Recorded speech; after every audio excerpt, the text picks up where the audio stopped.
So we're going to really shift gears here because we're going to talk about the neo-evangelicals.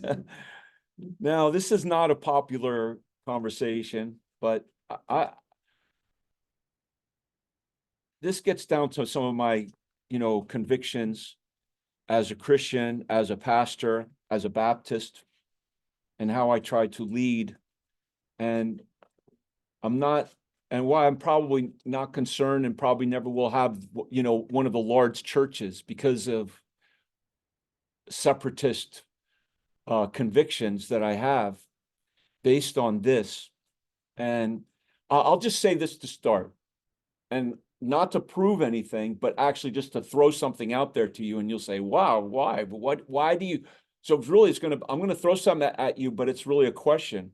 You're going to have a question as I throw it at you. So when it comes to biblical separation, I've always cut the line with, if somebody goes along with Billy Graham, and that was, really for our whole ministry, up until I think he died in 2018, 2019.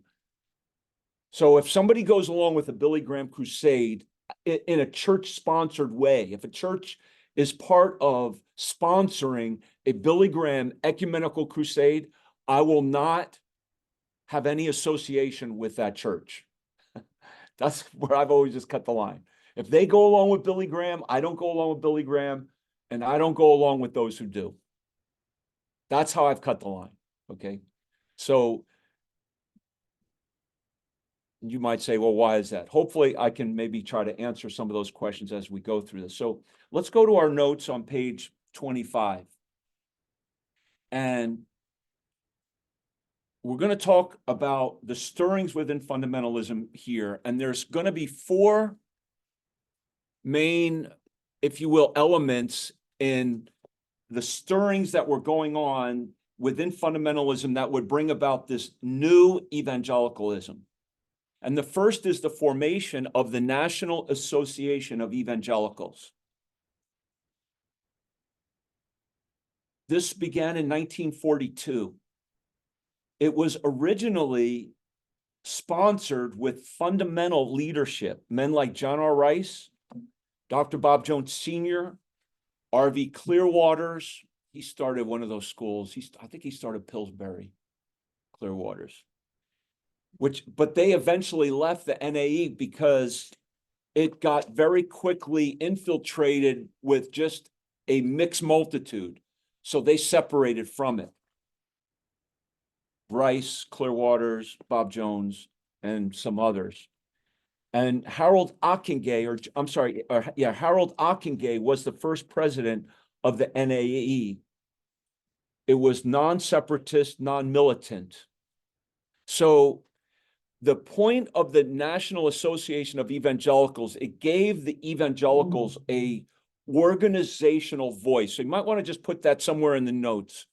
So this was the voice of the organization.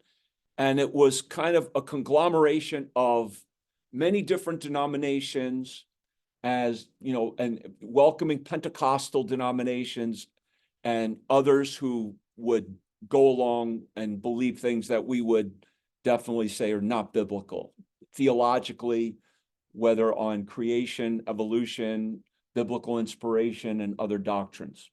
But it was evangelical, but it was non-separatist, non-militant. Now, this is the NAE. If you want to go to page 488, Douglas, can you please turn to 488? And on page 488, the paragraph right above where it says the neo-evangelicals. Can you read that paragraph that begins the National Association of Evangelicals? Can you read that paragraph, please? Yes. The National Association of Evangelicals came on the religious scene in 1942. It had a doctrinal statement of faith which attracted over 5 million evangelical members. It served evangelicals with its different commissions and reaches many more than the more rigid American Council of Christian Churches. In 1990, its consistency numbered over 15 million compared to 48 million in the World Council of Churches. Its Office of Public Affairs, 1943, represents evangelicals in Washington and presents their viewpoint to government. Pentecostal denominations accepted the invitation to join NAE in 1942. Talks with the National Black Evangelistic Association, 1963, that began in January 1995, may well lead to a merger between the NAE and the NBEA. Okay, so, and this is referenced, the NAE is referenced a few other times, but I just wanted to read that just to show you that the NAE is referenced in our textbook. And also, let me just say this about our textbook and our author. He is thoroughly evangelical. So he is very pro-evangelical, Billy Graham. He does not say anything negative about them. Okay, so just to let you know, it's important when you read somebody, know where they're coming from, and you'll agree with them on some things and you'll disagree with them. So on these points, I would disagree with him, obviously. Okay, so the National Association of Evangelicals, the main thing there is this a large organization of evangelicals, and it was really a hodgepodge of various denominations. It was non-separatist, but it was their organizational voice, okay? Now we have Fuller Seminary. Fuller Seminary, probably more than any other seminary at this time, became, and I'm going to put it this way, you can put this down somewhere, the educational voice of the new evangelicalism. It became it was like the flagship seminary of the new evangelical movement, because Harold Ockenga, and that's, so letter B is the founding of Fuller Theological Seminary in 1947, and under that is Harold Ockenga. He also was the first president of the NAE. He is going to become the first president of Fuller Theological Seminary. So he was evangelical at first. Fuller was started, and Fuller Seminary is named after Charles Fuller. He's a famous radio preacher back then. He was fundamental. He was a fundamentalist. He believed in inerrancy. And so Fuller Seminary first started fairly strong. If you look on page 487, look at 487, and I'm going to ask, Megan, do you have the book?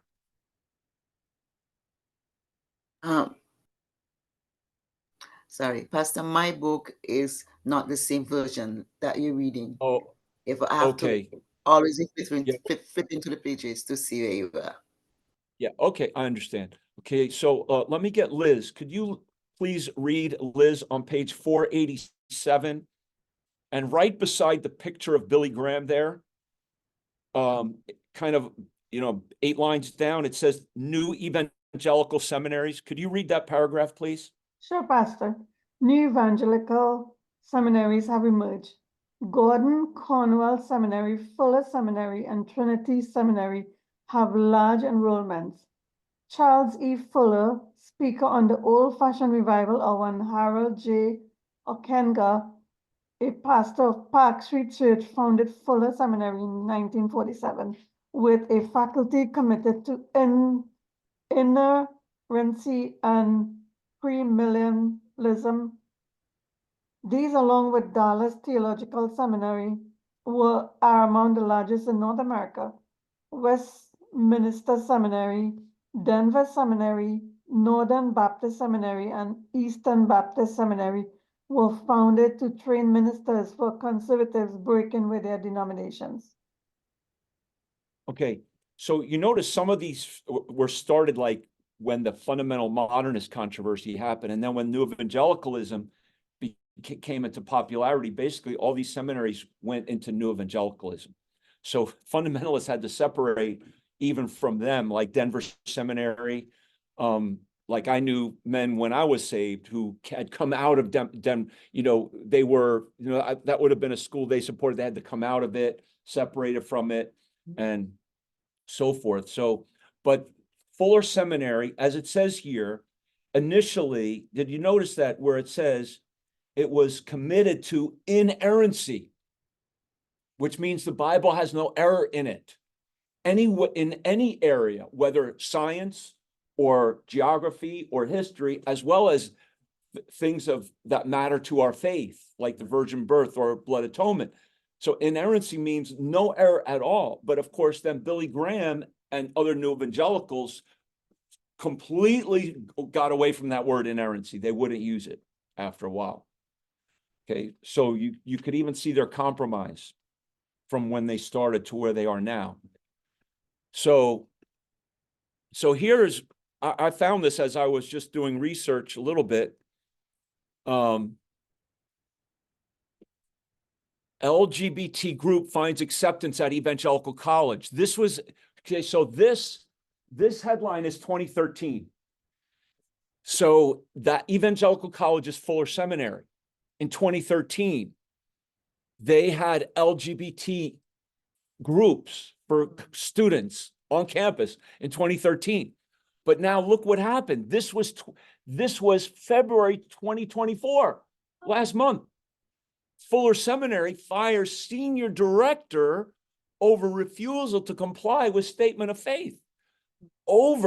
And the specific issue was the statement's stance on sexual ethics, which requires students and faculty to remain abstinent until marriage, with marriage being defined exclusively as a union of one man and one woman. So, okay, so on the one hand, they have fellowships for LGBT students, but on the other hand, they say that though you can't have sex outside of a traditional marriage between a man and a woman. So a faculty member was a homosexual. I think she was a female, I can't remember, but a homosexual, and that's who was fired over refusal to comply with that statement. And so that's inconsistent, to say the least, right? I know. I thought that's like crazy. What that's like doesn't make it. It's very that you talk. That's very inconsistent. So anyway, that happened recently. They did fire somebody, and the headline on that is February 7th.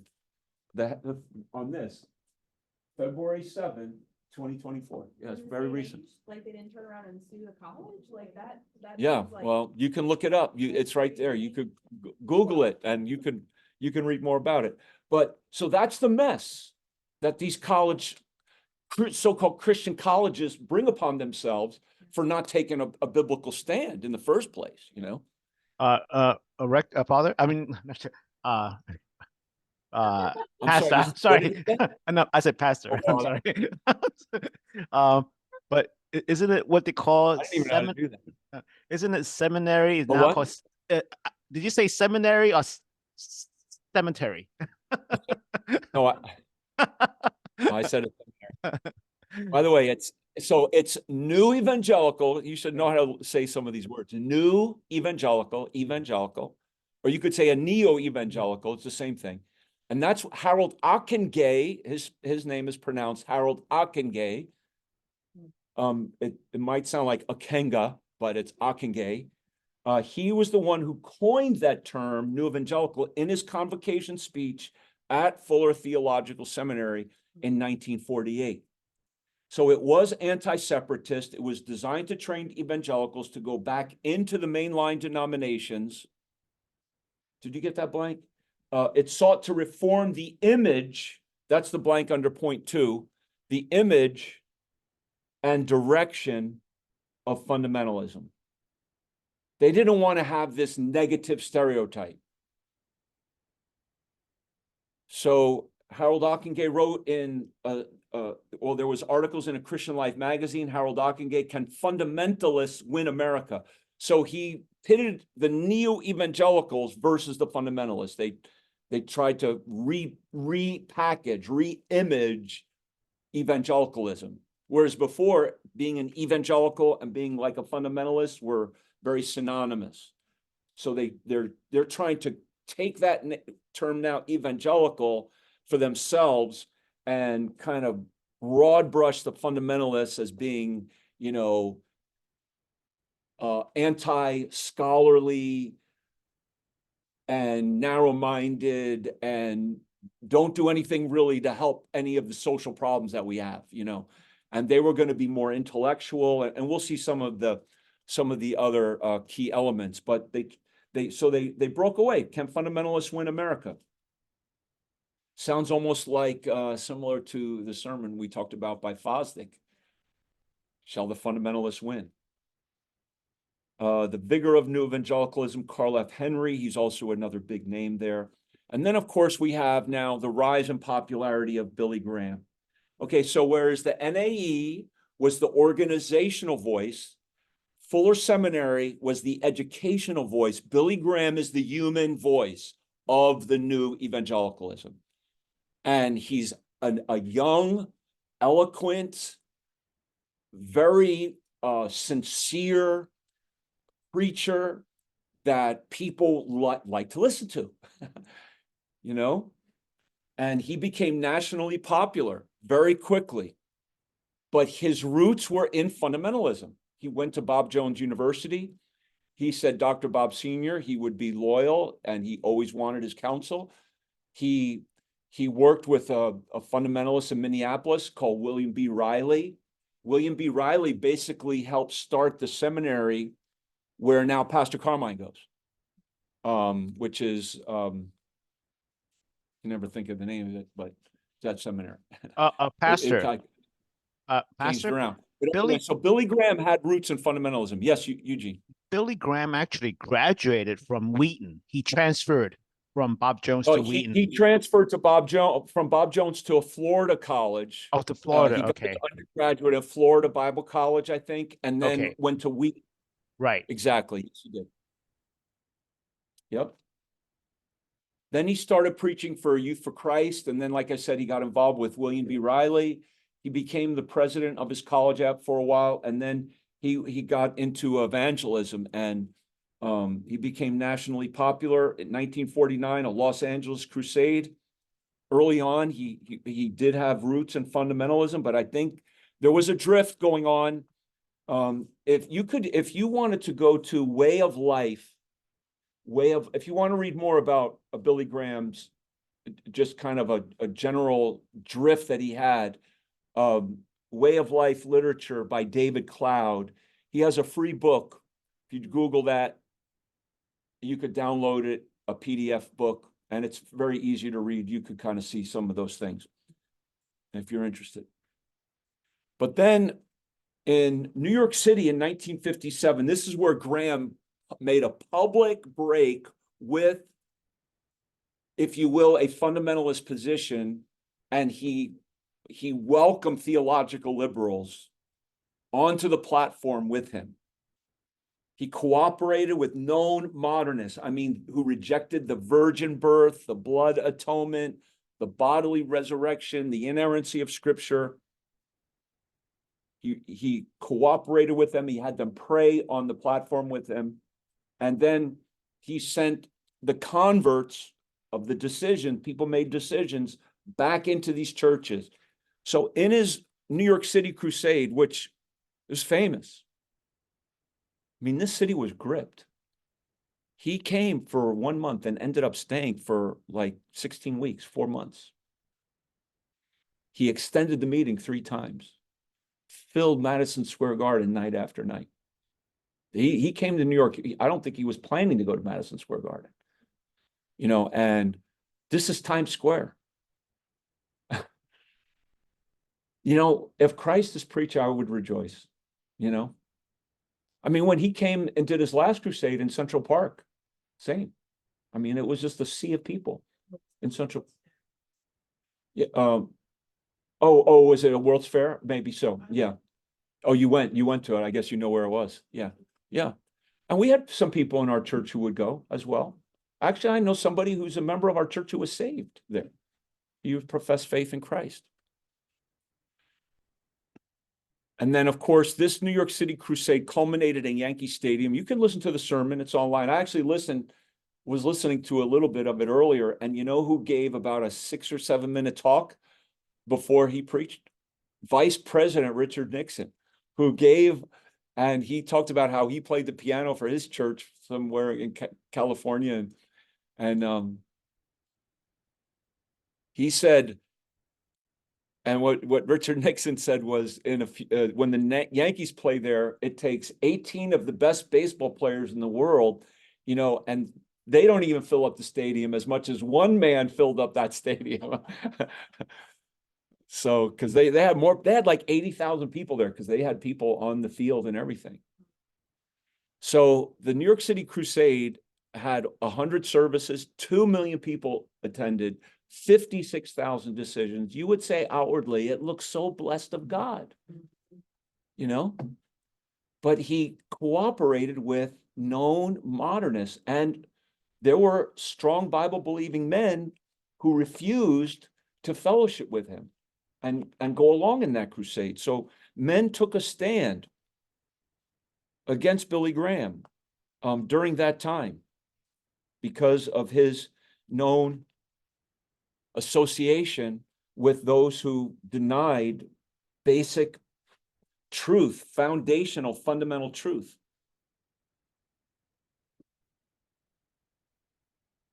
And Central Seminary, yeah, Central Seminary. Yeah, that's it. So he was, William B. Riley started a seminary, and then it eventually became Central Seminary. Yeah. 56,000 decisions. Now, we don't know whether all those folks were saved, but I hope some of them were, you know. But the church that got the most decision cards back, because, you know, when people would go forward, they would say, what church are you affiliated with? Or what friend invited you? Oh, your friend is from Riverside Church, Marble Collegiate Church. Oh, so then they would send those cards back to those churches. And we talked about Riverside Church. That was the bastion of theological liberalism that fought against biblical Christianity. They got the most decision cards of anyone from the New York City Crusade of Billy Graham.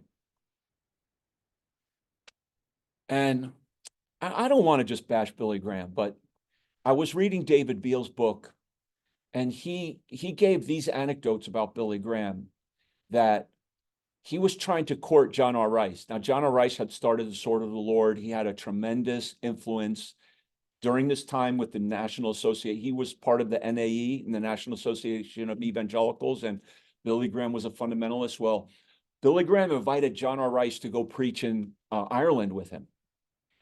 And John R. Rice saw God work, and he looked at Billy Graham as like just being used of God in a great way. And Billy Graham promised him that he would never associate with known modernists. And while Billy Graham was telling that to John R. Rice, he was planning the New York City Crusade. That's according to David Beale. Now, I've always looked at Billy Graham as having integrity with his morals and with his finances, but over his separation, I don't believe he had integrity. Another anecdote that David Beale gave was, so Bob Jones would not go along with Billy Graham's crusade in 1957. Now, Billy Graham tried to invite himself onto a chapel platform to promote that meeting, even amongst the students back then, and Dr. Bob Sr. said no. And so after the meeting, the father-in-law of Billy Graham got a disaffected Bob Jones student, and that disaffected Bob Jones students, very easy to find disaffected Bob Jones students, by the way. It's probably easier today, right? But that student who was like upset at BJ for whatever reason said that Dr. Bob or the leadership of the school told the student body not to pray for Billy Graham. And so Billy Graham's father-in-law put it in a letter and sent it out all around the country to all the Bob Jones pastors, students, evangelicals. Oh, that Bob Jones said that they didn't want us to, their students to pray for Billy Graham. No, they never said that. It was really a slander. But they tried to really tear down and destroy Bob Jones University when Bob Jones took a stand, and they lost many. I mean, from what I think they lost a significant portion of their student body when they stood, because Billy Graham was so popular back then. So anyway, so there were people who were standing against him, but obviously he was very popular, and so that's kind of what happened. Any questions or comments about that? So on the next page, Henry Van Dusen, a blatant liberal, president of Union Theological Seminary, was on the evangelistic committee. He also included Methodist modernist Ralph Stockman, other liberals. It was estimated that the general committee was composed of about 120 modernists and unbelievers and 20 fundamentalists. The executive committee contained about 15 modernists and 5 fundamentalists. That's in Pickering's book, Tragedy of Compromise.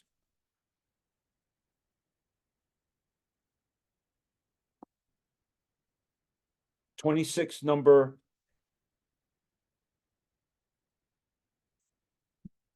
Oh, in Graham's New York City. Yeah. So that should be, that's number 3. Is that 3? Oh, should Graham become national popular? Is that be something? Am I looking at old notes? No.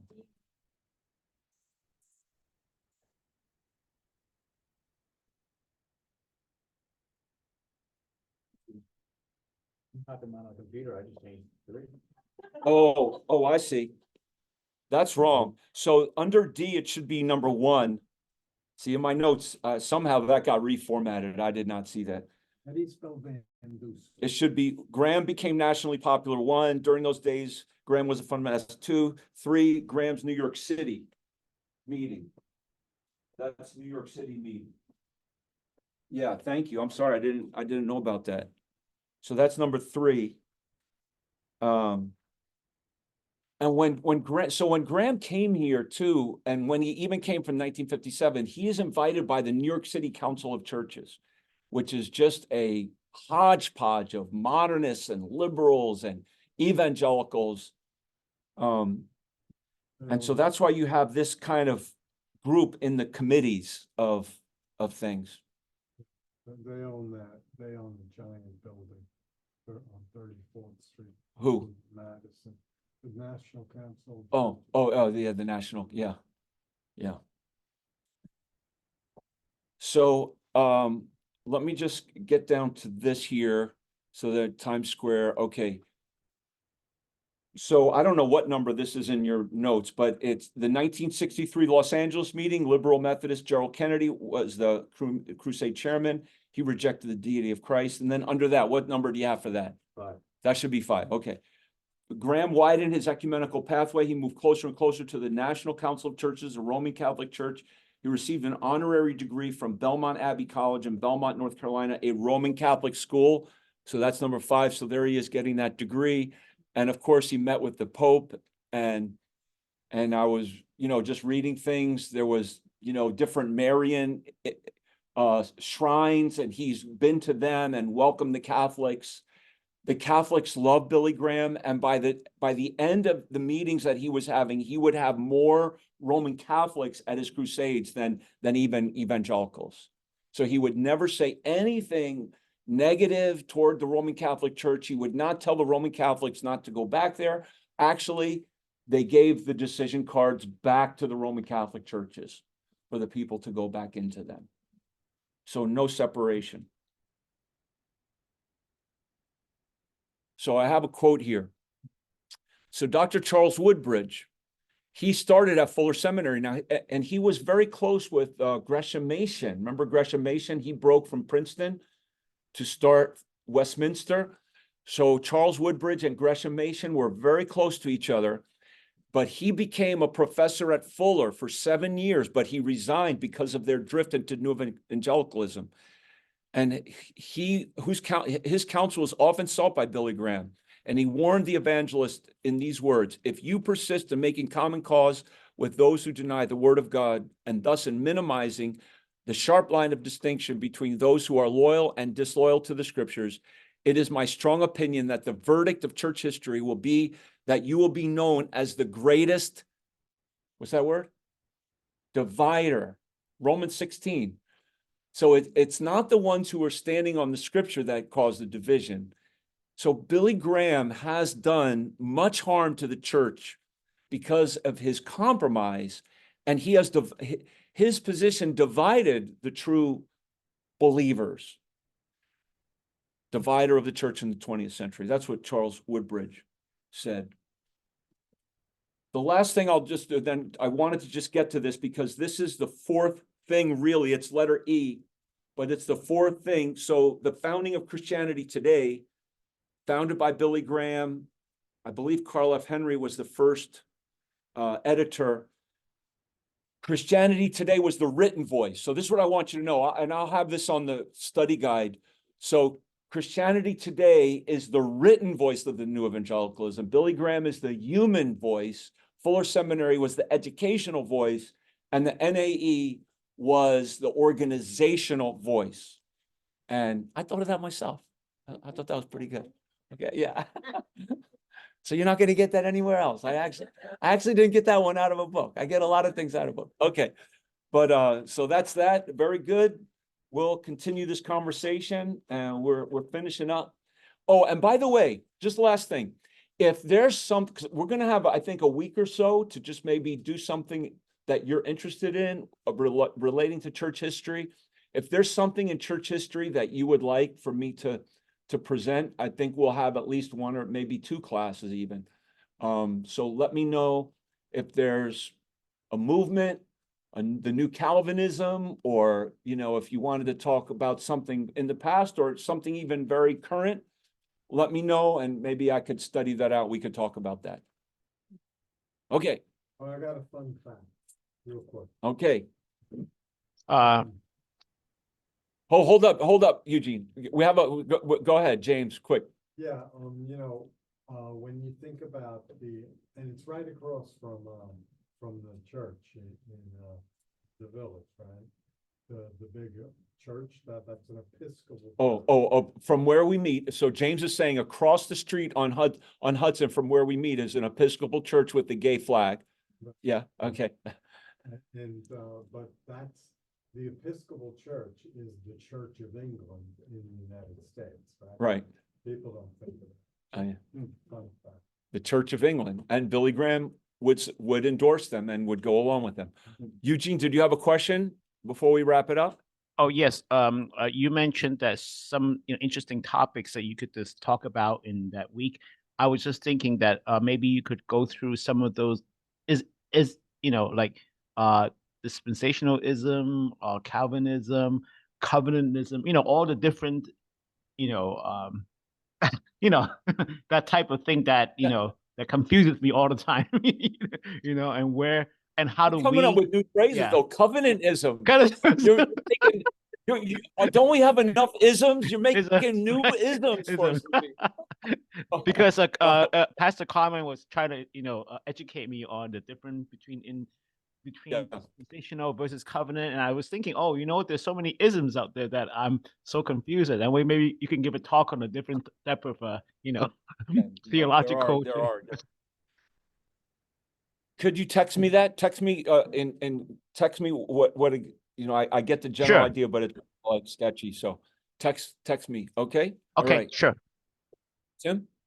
Pastor, I was wondering about the term new evangelical or even neo-evangelical. Is it even used today by anybody who identifies as such? Or today, do they just call themselves evangelical? They just would call, okay, great question. So they would just call themselves today evangelicals. Yeah, I don't believe, no, they don't. If we called them new evangelical, they would think we're calling them a name, but it was their name that Harold Ockenga said. So then we said, oh, we'll just call you new evangelical. And that's even in the book, new evangelical. But they wouldn't, that name, I mean, that was so long ago now, it wouldn't be used. At what point did they switch identifying as new evangelical to just evangelical? I don't know. With all these things that have happened, Are they part of the Christian nationalism nowadays? What we, is that part of this group as well? Evangelicals and Christian nationalism, are they symbolic of each other? No, they wouldn't say that they are, because these Christian nationalists, they would say, have like almost a violent bent to them that would want to but that's in their mind. I don't even know what a Christian nationalist is. I think that's an invented term. Okay. But on the other hand, evangelicals did want to have they wanted to influence our society and make it more, so to speak, Christian, which to them, That's what how some liberal media defines Christian nationalism. They want to change our society. Well, you know, there's always a struggle in society. They want to change us. The liberals want to change us into being LGBTQ accepting, and we want to change them into not. So, you know, we're just at a crossroads. But anyway, okay. Good night, everyone. We'll let you go. God bless. Thank you, Pastor.